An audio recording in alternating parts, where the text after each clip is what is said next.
അജ്ഞാതമല്ല, എല്ലാവർക്കും അറിയാം. പക്ഷേ അജ്ഞാതമാണെന്ന് നടിക്കുകയാണ്. ഇത് കൃത്യമായിട്ടും BJP സന്തോഷിപ്പിക്കാൻ വേണ്ടി ചെയ്ത കാര്യമാണെന്ന് വ്യക്തമാണ്. CPIക്ക് നീതി കിട്ടിയിട്ടില്ല. അപ്പോൾ CPI ഉയർത്തിയ വിഷയങ്ങൾക്ക് അത് എങ്ങനെ കിട്ടിയിരുന്നു? നിങ്ങളുടെ ലെവലിൽ നിങ്ങൾ അന്വേഷിച്ച് നോക്കുക. എന്താണ് കേന്ദ്ര ഗവൺമെൻറ്റും സ്റ്റേറ്റ് ഗവൺമെൻറ്റും തമ്മിൽ ഒരു കരാറിൽ ഒപ്പിട്ടാൽ ആ കരാറിൽ നിന്ന് പിൻവാങ്ങാൻ വ്യവസ്ഥയുണ്ടോ? ആ കരാർ മുന്നോട്ട് പോകുന്നുണ്ടോ? എന്താണ് സാഹചര്യം ഉണ്ടാവുക? നിങ്ങൾ അന്വേഷിച്ച് നോക്കുക. ഞാൻ മനസ്സിലാക്കിയെടുത്തോളം, ഇന്ന് മാധ്യമങ്ങളിലല്ലാതെ വന്നിട്ടുണ്ട്, ഞാൻ മനസ്സിലാക്കിയെടുത്തോളം ഒരു കത്തും ഉണ്ടാക്കാൻ ആ കരാർ ഇല്ലാതാവുന്നില്ല, കത്തും കൊണ്ട് ആ കരാർ നീട്ടിവെക്കുന്നില്ല.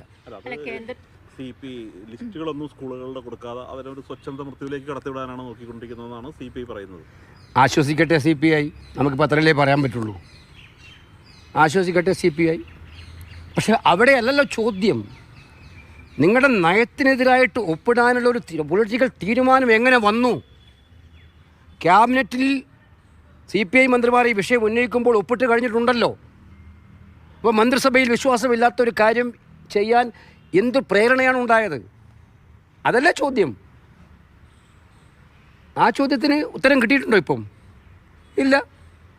ആ ചോദ്യത്തിന് ഉത്തരമാണ് വേണ്ടത് നമുക്ക്. രാജസ്ഥാൻ ഉൾപ്പെടെയുള്ള സ്ഥലങ്ങളിൽ CPM MLA തന്നെ ഇതിനകത്ത് എതിർത്തിട്ടുണ്ട്. അപ്പോൾ കേരളത്തിലും ഈ ചെറിയ 2-3 MLA പല സ്ഥലത്തും എതിർത്തിട്ടുമുണ്ട്. ഞാൻ ചോദിക്കുന്നത് എത്രയേ ഉള്ളൂ. CPM MLA എതിർക്കുന്നതോ CPI എതിർക്കുന്നതല്ല. ഇത്തരമൊരു നയത്തിലോട്ട് പോയി ധൃതി പിടിച്ച് ഒപ്പിടാൻ, അതും ക്യാബിനറ്റെ പോലും മറച്ചു വെച്ചുകൊണ്ട് ഒപ്പിടാൻ കാണിച്ച ചേതോവികാരം എന്തായിരുന്നു എന്നുള്ളത് വ്യക്തമാക്കണം.